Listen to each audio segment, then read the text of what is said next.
Hi, this is Kelly from paperbeadrollers.com, and today we're talking about coating your paper beads with UV resin. So grab your UV light and let's get rolling.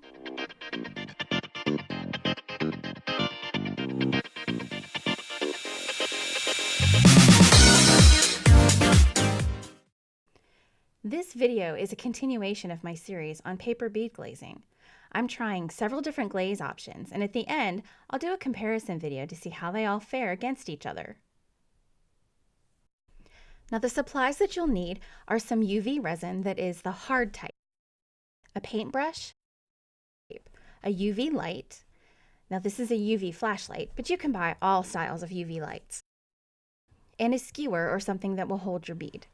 Now I purchased the resin and the UV light on Amazon, and I'll include the links to these products in the video description.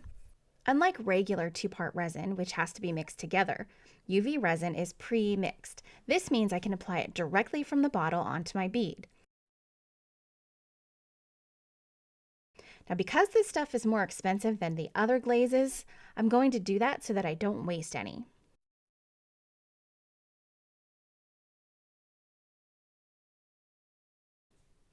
It's fairly thick, so I have to be careful, but I am able to spread it around before it runs. Now I can see almost immediately that it's soaking right into my paper. Now that's an issue because it's going to cause some serious discoloration. Look at how dark my blue paper is getting. I mean, this is just 65-pound uncoated cardstock, and it's the same paper that I'm using to test all of the glazes in this series. It seems like the UV resin might be a better option for paper that is coated. Now, you can see that lighter stripe in the middle here. That's where the white glue smeared, and it's keeping the resin from soaking into the paper. I have to be honest, I kind of like the way this looks. The pattern is interesting, and I might even want to make an entire necklace out of these beads. Now, since the resin soaked right into the paper, it didn't leave a layer on top of the paper, so I'm not really sure how well this is going to harden and protect the bead, but we'll see. So I'm going to use this UV flashlight, and on the bottle it says it takes about 2 to 4 minutes for the UV resin to cure in the light. Now if I were going to use this as a regular method of glazing, I would probably buy a standalone light and rig up some kind of a stand for the beads so that I didn't have to hold every single bead as it cured. That would take quite some time if I was doing a lot of beads. Now if I save this for one-offs, like just very special focal point beads, it might not be so bad. Okay, let's see what we have.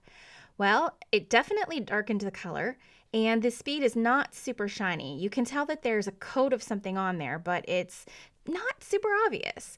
So let's continue with coat 2, and we'll see what happens. Now I'm going to make coat 2 a little bit thicker. It's sitting nicely on top of coat 1, so I think this is going to go a little bit better.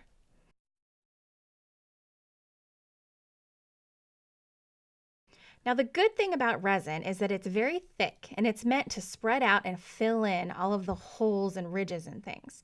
I can actually see how it's laying on the surface of the bead, and so I can add a couple drops more wherever it's needed.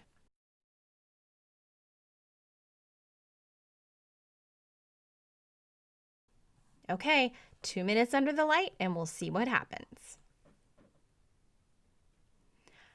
I gotta say, compared to what the other glazes looked like at the second coat, this UV resin looks really, really good. It is definitely hard, and it filled in the ridges quite a bit. I mean, this looks so smooth and beautiful, I'm starting to think that it might be worth all the trouble. Let's try one more coat.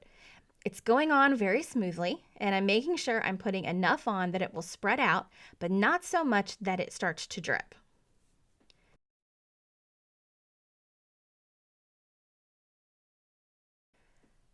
Okay, looks good. 2 minutes under the UV. Here we go.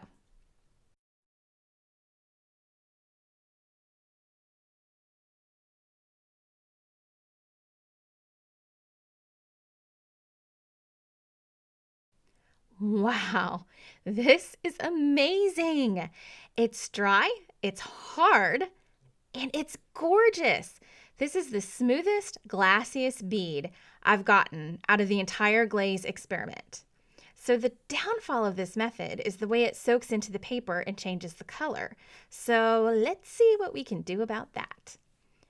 Now I've coated this entire bead in 1 coat of diamond glaze to seal it.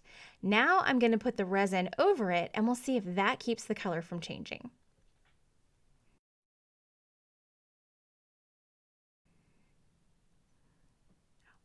Here's the moment of truth. Will the diamond glaze be enough to keep the UV resin from soaking into the paper?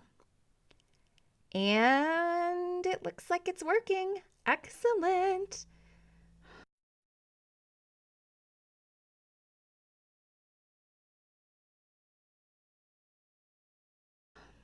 And the finish is perfect.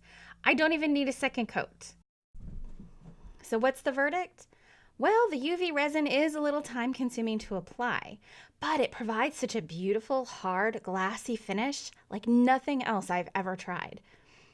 But then on the other hand, it does soak into uncoated paper. So to get the perfect end result, you have to put 1 coat of diamond glaze or something else to completely seal the bead, and then put 1 coat of UV resin on top. If you'd like to try UV resin on your beads, I have a link to what I used in the description below. Don't forget to hit the subscribe button and the bell so you'll be notified when my new videos go up. Also, hop on over to Facebook and join me in the Paper Bead Fanatics Facebook group. I'd love to chat with you and see pictures of what you're working on. Until next time, happy rolling!